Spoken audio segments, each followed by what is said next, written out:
Paz, amados, boa tarde. Estamos voltando ao programa Nova Vida na Fazenda Rio Grande.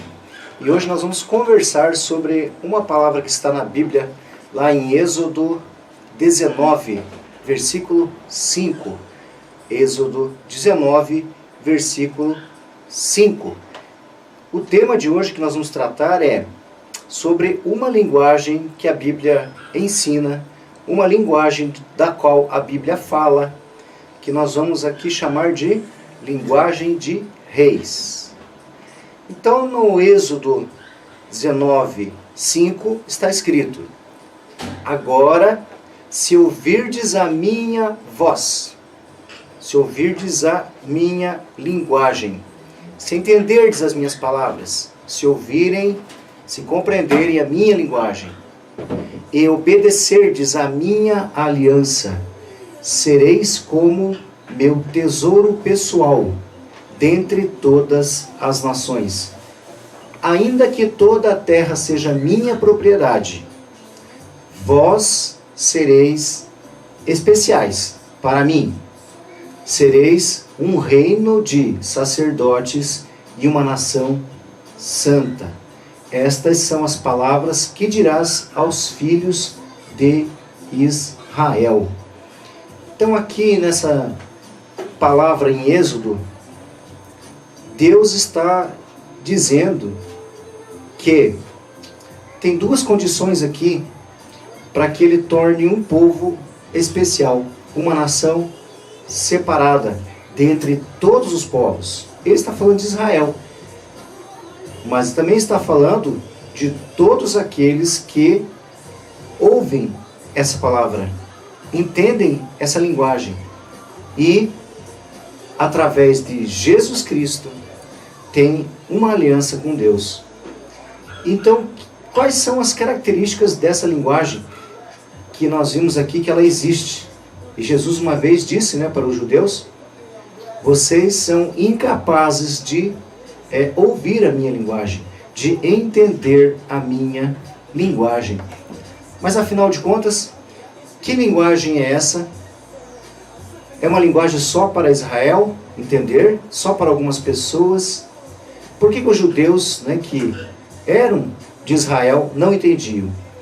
É porque faltava essa aliança que a Bíblia fala, que hoje a última aliança é com Jesus Cristo, com o Filho de Deus. A última aliança é aceitar Jesus Cristo, entender o que Ele fez. E o que acontece quando nós fazemos isso? Existe então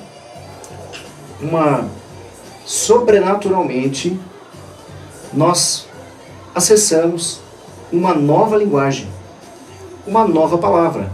É o Novo Testamento. Como acessamos isso? E o que significa, quais são as características dessa nova linguagem? Até eu fiz aqui um roteirinho, e a primeira característica, não necessariamente nessa ordem, mas essa linguagem, ela é uma linguagem sempre integradora. Ela não é uma linguagem desintegradora. Porque todo rei, rainha, todo reino, todo rei que tem um reino, ele vai procurar escolher bem as palavras para integrar esse reino, para unir esse reino, para que esse reino seja próspero. Então, portanto, é uma linguagem integradora e eficiente. Ao contrário, uma linguagem que não seria a linguagem de reino e não seria a linguagem de rei e sacerdote, é uma linguagem desintegradora, que também tem lá a sua eficiência, porque a linguagem ela pode trazer vida ou pode trazer morte. Mas a linguagem que Deus tem para nós é uma linguagem de vida, que sempre traz vida. É uma linguagem de salvação. E hoje nós temos vivenciado no Brasil uma situação bem difícil, que os discursos estão com muito pouco crédito. Por que será? Porque não basta apenas ter um bom discurso hoje. Não basta apenas ter um discurso eficiente. Muitas pessoas têm um discurso eficientíssimo. Muitas pessoas têm discursos que carregaram milhões de pessoas com o seu discurso, por ele ser um discurso eficientíssimo. Mas a linguagem que nós estamos falando, não basta apenas a eficiência que você aprende na escola, na faculdade, nos livros. A linguagem que nós estamos falando, ela também tem esse lado da integridade. Ela é integradora, portanto, ela é falada por pessoas íntegras, pessoas que buscam agir, obedecer, né, a aliança, obedecer a palavra de Deus e caminhar em retidão. Quando uma pessoa que caminha em retidão fala, então ela fala essa linguagem de rei, que é uma linguagem que tem esses dois viés, a integridade e a eficiência. Portanto, quando um rei fala, as coisas vão acontecer, porque a linguagem é eficiente e porque as pessoas que ouvem confiam no rei e têm fé nele. É isso que Jesus espera da nossa vida cristã, que seja uma vida íntegra e que seja uma vida em que as nossas palavras sejam eficientes. Portanto, coloquei isso como uma primeira característica, não necessariamente, como disse, nessa ordem. Uma segunda característica é que essa linguagem de rei e de rainha, a qual está prometida a nós, por quê? Porque Jesus não é o rei dos reis. Quem são os reis? Se ele é o rei dos reis, quem são os reis? Ora, na Inglaterra, por exemplo, nós temos a família real, nós temos a monarquia e a rainha Elizabeth tem os filhos dela, não é? O primogênito é o futuro rei, mas todos os irmãos pertencem à família real. Todos eles estão na linha sucessória. E todos eles são preparados para governar, ser rei e ser rainha. Assim também é na família de Deus. Jesus é o rei dos reis. Nós somos co-herdeiros em Cristo, somos irmãos dele. Portanto, nós somos uma nação real. Como está a palavra de Deus promete, né? Nação de reis e sacerdotes. Reino sacerdotal. E aí, uma outra característica muito importante dessa linguagem é que ela é uma linguagem sempre propositiva. De onde vem a palavra propositiva? De propósito. Ora, quando uma pessoa descobre, primeiro, quem Jesus é, o Rei dos Reis, e descobre quem ela é em Cristo, a vida dessa pessoa começa a fazer muito sentido. A vida dessa pessoa não é qualquer vidinha. Ele não é qualquer pessoa. Ele tem um propósito muito claro. Descobre que tem uma identidade em Cristo e tem um propósito. E Cristo ainda disse antes de ir para o Pai, ele disse: você fará coisas maiores do que eu fiz. Então veja como que Cristo te vê. Quando Cristo olha para você, como ele te vê? Porque ele diz: você fará coisas maiores do que eu. Mas para você fazer coisas maiores do que Cristo, você precisa entender isso. Precisa mudar a linguagem. Precisa mudar o pensamento. Precisa mudar a mentalidade. E adquirir essa linguagem que está disponível para você, para nós. Que é uma linguagem sempre propositiva. Porque ela é falada por alguém que tem um propósito. Que sabe quem é, sabe onde quer chegar. E conhece a verdade.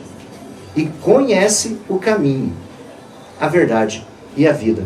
Portanto, uma pessoa com propósito, uma identidade, um caráter muito correto e firme, só pode vir de uma pessoa assim, uma linguagem propositiva.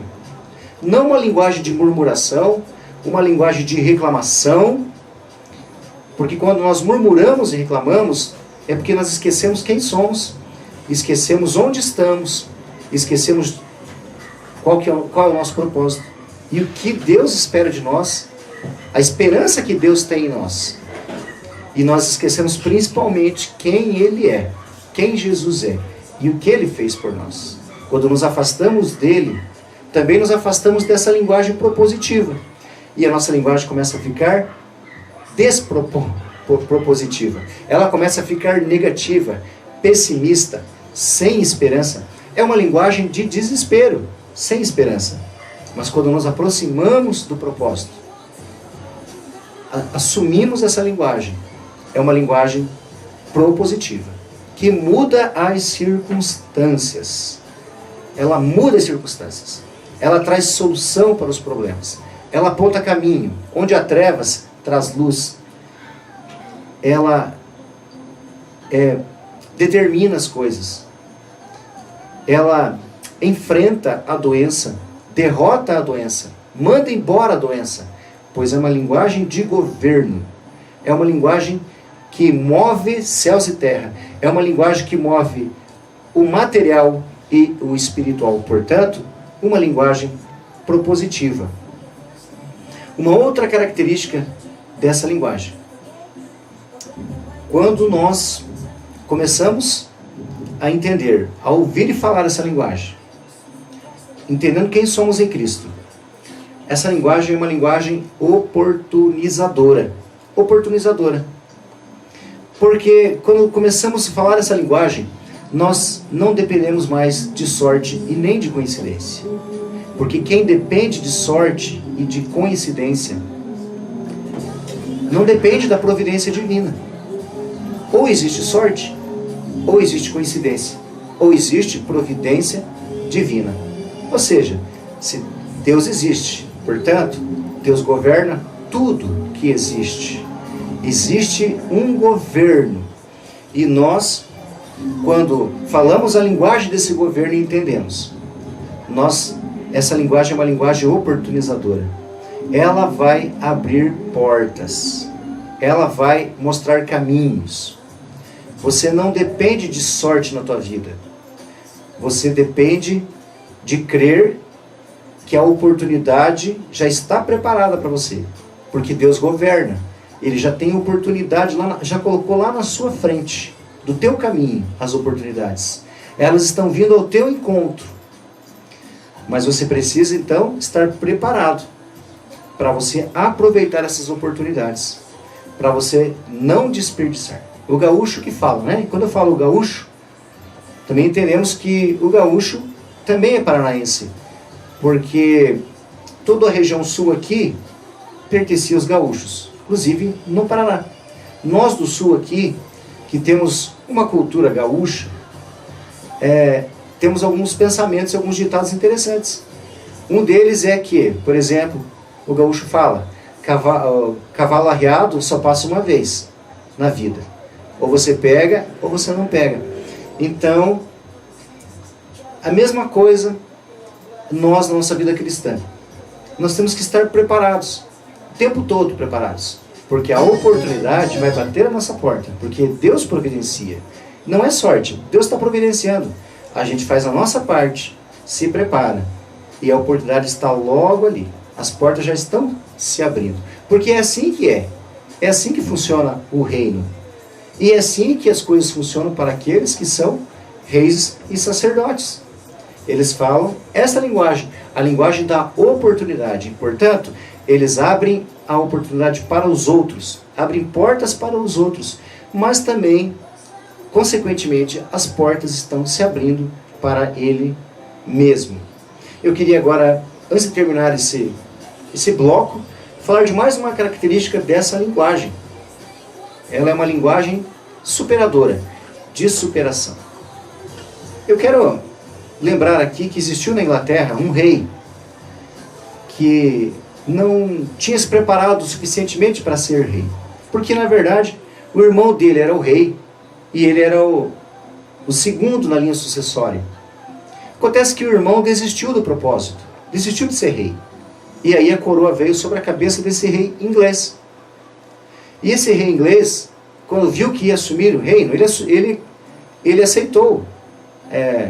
Ele não fugiu do propósito de governar. Mas ele tinha um problema sério de dicção. Um problema de pronunciar as palavras. Provavelmente ele era meio gago. E quando ele recebeu a coroa, ele colocou... ele recebeu essa missão maior. Ele entendeu essa linguagem de rei. Ele entendeu que ele precisava superar as suas dificuldades, superar os seus problemas. Inclusive, alguns pensam que esse tipo de problema nem tem solução, nem tem cura. Mas aquele rei, como ele assumiu essa responsabilidade, e ele começou a entender a linguagem de reis, ele começou a superar as suas deficiências. E no dia do discurso de posse de rei, ele falou bem. Ele superou a sua dificuldade de dicção.